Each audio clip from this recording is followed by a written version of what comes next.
अस्सलामुअलैकुम। कैसे हैं सब? उम्मीद करती हूँ सब खैरियत से होंगे। अल्लाह ताला सबको अपने हिफ्ज़ ईमान में रखे। ये केक मैं ऑलरेडी अपलोड कर चुकी हूँ। मैंने इसका फुल ट्यूटोरियल रिकॉर्ड किया था। मैंने कहा चलिए मैं आप लोगों के साथ शेयर करती हूँ। बेसिकली आप लोगों को पता है लाहौर में पसंद है, इस वजह से इतनी गहमा गहमी, इतना शोर है कि मुझे टाइम ही नहीं मिला कल से कि मैं वॉइस ओवर कर पाती इसका। बहुत कोशिश की अब कर लूँ अब कर लूँ। जब भी करने बैठूँ तो कोई ना कोई शोर, कभी कहीं से आवाज़ें, कभी कहीं से आवाज़ें, कभी बाइक का शोर, समझ ना आए करूँ तो करूँ क्या। खैर अभी नमाज का टाइम था तो फ़िलहाल सबके गाने ड्रामे और सब बंद था। मैंने कहा चलें फटाफट मैं वॉइस ओवर कर लेती हूँ और आप लोगों को फुल ट्यूटोरियल भी इसका दिखा देती हूँ, क्योंकि आगे भी मैंने बहुत बड़े बड़े केक आप लोगों के साथ शेयर करने हैं। लेकिन यही मसला बना हुआ है कि हर तरफ बहुत शोर है और समझ से बाहर है कि बंदा करे तो करे क्या। अच्छा, ये मैं बना रही थी बेबी डॉल के शूज़। ये थे मेरे न्यू कस्टमर। ये मुझे ये भी नहीं पता कस्टमर कौन है, कहाँ से आए हैं, मुझे कुछ नहीं इनका पता। ये किसी के रेफरेंस से मेरे पास ऑर्डर आया, मैंने एक्सेप्ट कर लिया। मेरे हस्बैंड के दोस्त हैं तो उन्होंने कहा था जी सेम एज इट केक बनाना। मैंने कहा चलें ठीक है बन जाएगा, कोई इशू नहीं है। अच्छा, जो शूज़ है ना मैंने बनाए, इसके अंदर मैंने वाइट फ़ॉन्ट रखने का इशू मतलब मकसद पता है क्या है कि ये ऊपर से ना अच्छे से उभरे उभरे आएँ। अगर मैं वाइट फॉन्डेंट ना इसके अंदर रखती तो फिर ये क्या होना था कि ये नीचे बैठ जानी थी फॉन्डेंट और वो शूज़ सारे ख़राब हो जाने थे। और ये मैंने सारा काम किया एक दिन पहले। यकीन करें केक का इतना काम था कि मेरी मतलब मेरी अपनी टांगों की बस हो गई थी। और एक एक चीज़ को मैंने बनाया, इतने प्यार से बनाया मतलब सही रीझें उतारी मैंने इस केक पे ना। तो मैंने अपनी तरफ से कोशिश की मैं फुल टू फुल आपको दिखाऊं, लेकिन मसला वही है कि मेमोरी का बहुत इशू था मेरे फ़ोन में। मैंने कहा चलिए जितना होता है वो तो मैं सब आपको दिखाऊं, बाकी जो भी किसी का क्वेश्चन होगा वो मुझसे वैसे भी पूछ लेगा। अच्छा, ये मैं बो बना रही थी, मुझे यहाँ पे ना बो ना बनानी है। मैंने कहा कैसे बनाते हैं कैसे बनाते हैं, फिर मेरे माइंड में आया, मैं कहा सिंपल सी तो है, एक तरफ से उठा के दूसरी तरफ कर लिया तो वो बन जाएगी। लेकिन ये कि मुझे बहुत अच्छे लग रहे थे शूज़। पर्सनली बता रही हूँ, मेरे पास ना यहाँ पे स्प्रिंकल्स पड़े हुए थे यूनिकॉर्न टाइप के, ये खाने वाले हैं, तो मैंने ना ये भी लगा ली। इससे ना शूज़ की और लुक अच्छी आई। तो खैर उसके बाद हम लोगों ने बनाना था कैलेंडर। मैंने कहा चलें सबसे पहले फिर कैलेंडर बनाते हैं। जैसे उन्होंने कहा थे जो जो चीज़ें थी वो सारी मैंने वही की। अच्छा, मेरे पास जो था ना ये ऑर्डर मेरे पास था 4 पाउंड के केक का। तो क्योंकि 1-2 पाउंड में आपने कभी भी ऑर्डर नहीं लेना, मैं आपको पर्सनली बता रही हूँ। ये इतनी मेहनत वाला काम है ना, अभी तो मैंने इतनी स्पीड की है तेज़। ये काम टोटल मैंने 2 दिन लगा के आप समझ लें कि 8 घंटे मैंने लगाए हैं इस केक पे, स्टिल खड़े होकर काम करना। और पाँव मेरे बिल्कुल स्वेल हो गए थे, क्योंकि आपको पता है जो फॉन्डेंट के छोटे छोटे से काम होते हैं ना उसमें बहुत टाइम टेकिंग होता है। ये तो सारी चीज़ें मैंने आपको दिखा दी, ये बन गई। लेकिन जो इसका झूला बनाया उसमें मेरा मोबाइल हो गया था, बैटरी डेड हो गई थी, तो वो रिकॉर्ड नहीं मैं कर सकी। उसमें मैंने डॉल भी खुद से बनाई। वैसे तो डॉल वाले मोल्ड मिल जाते हैं बट मोल्ड मेरे पास अवेलेबल नहीं थे, और लाहौर में 1-2 जगह से मैंने पता किया तो उनके पास भी नहीं थे।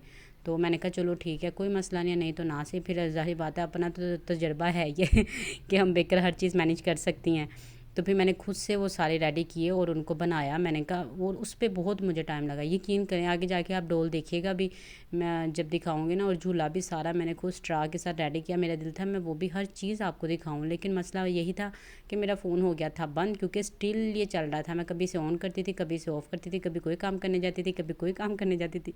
मतलब फॉन्डेंट वर्क के साथ साथ ना मैं और भी बड़ी चीज़ें मैनेज कर रही थी। और ये वाली वीडियो थी मेरी नेक्स्ट डे की, जब मैं केक की फ़ाइनल लुक रेडी करने लगी थी। अच्छा, ये जो 7 इंच का मैंने इसमें पैन यूज़ किया है, और बेसिकली ये था 4 पाउंड का केक। इस वजह से थोड़ी सी इसकी हाइट भी थी और थोड़ी सी विड्थ भी थी। मैंने 7 इंच का इसमें पैन यूज़ किया है। सारा अंदर से फज में है, मतलब कि प्योर फज में है। ऊपर मैंने जो फज में बनाती हूँ ना उसको मैंने कोटिंग के लिए थोड़ा सा मतलब कर लिया था हार्ड, फिर किया था। अच्छा, यहाँ पे थोड़ी सी फॉन्डेंट मुझे ना लग रहा था कि बाहर की तरफ से, वो भी मैंने सीज़र की मदद से ना काट ली। अच्छा, यहाँ पे मुझे कैमरे का एंगल कोई पता नहीं था।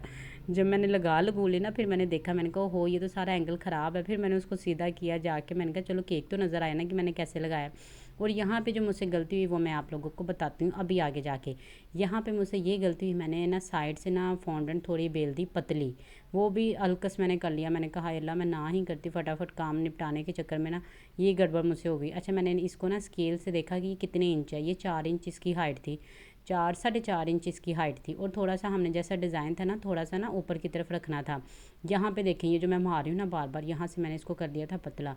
और केक को मैंने एंच स्टेप से पहले नापा, मैंने देखा देखो साइड से कितना है इसकी गोलाई ना, तो वो 22 बन रही थी। तो 22 के चक्कर में ना मैंने बड़ा कर दिया, यहाँ पे मैंने इसको कर दिया आगे से पतला। इतनी अकल काम नहीं की कि मैं ना आगे से फॉन्डेंट और ऐड करके ना तो इसको अच्छे से बेल लूँ। अच्छा, जो इसके ऊपर ज़िग-ज़ैग थे ना, ये मेरे पास कटर अवेलेबल नहीं है, ये कटर से बनते हैं बेसिकली ना। मैंने नाइफ़ की मदद से लेके ना फटाफट काम निपटाने की। और यहाँ पे जहाँ पे वो पतला था ना, ये जिस तरह मैं नाइफ़ यूज़ कर रही हूँ ना, वो समझ लें वहाँ से ना वो आगे जाके आप देखेंगे थोड़ा-सा कट भी गया था। मैंने कहा मैं क्या करूँ? ख़ैर मैंने कहा चलो कोई मसला नहीं है, बैक पे उसे थोड़ा-सा कर दूँगी, लेकिन इतना नज़र नहीं था आ रहा, ना नुमायाँ हो रहा था। और ये टूल तो ऑलरेडी मैं आप लोगों को बता चुकी हूँ, जब मैंने रोज़ केक बनाया था मैंने तब भी ये सारे टूल आपको दिखाए थे।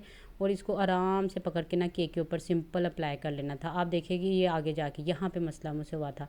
एक तो मसला ये हुआ था, मैंने इस सारी फॉन्डेंट को रोल करके मुझे ऊपर चढ़ाना चाहिए था, एक ये मसला हुआ। और दूसरा ये हुआ कि उस तरफ से ना बहुत ज़्यादा पतली हो गई थी, लेकिन थोड़ा सा 2 जगह से ना ये काम गड़बड़ हो गया था। और मैंने कहा चलो कोई नहीं, खैर है अब मैं इसको क्या करूँ, इसका कोई हल नहीं है। अगर वो डाला ना तो वो जोड़ ही जोड़ लगने हैं। तो ये यहाँ पे आके मैंने कैमरा देखा अपना, मैंने कहा हो पहले मैं इसको तो सेट करूँ। ये सारा मैंने फॉन्डेंट से इसको कवर किया था। और पिंक कलर का केक था ना सारा, तो इस वजह से फिर नीचे जो इन्होंने मुझे रेफरेंस पिक्चर दी थी ना, उस पर भी ऐसे लगा हुआ था। तो पिंक कलर की मैंने नीचे पट्टी लगाई। और यकीन करें 2 दिन की मेहनत का काम था, एंड हो गया था मेरा यहाँ पे ना, बिल्कुल ही एंड हो गया था।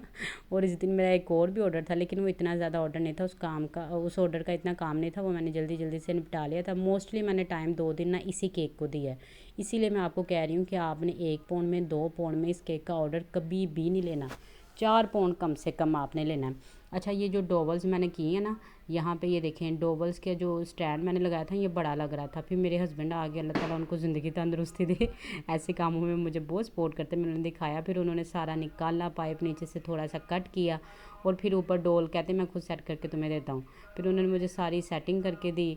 मैंने कहा चलें शुक्र अल्लाह ताला का आप आ गए हैं। यहाँ पे एक साइड पे मैं भी खड़ी थी। अच्छा, मुझे नहीं पता था कैमरे में ये चीज़ें रिकॉर्ड हो रही, फिर मैंने अपनी डिलीट ही नहीं की, क्योंकि हर बेकर की कामयाबी के पीछे उनके हस्बैंड का हाथ होता ही होता है। और ये थी केक की फ़ाइनल लुक। आप सब बताइएगा केक कैसा लग रहा है। कस्टमर को तो बहुत पसंद आया। इंशाल्लाह फिर मिलेंगे नेक्स्ट वीडियो में। अपना ख्याल रखिएगा। आज के लिए इतना ही। अल्लाह हाफिज़।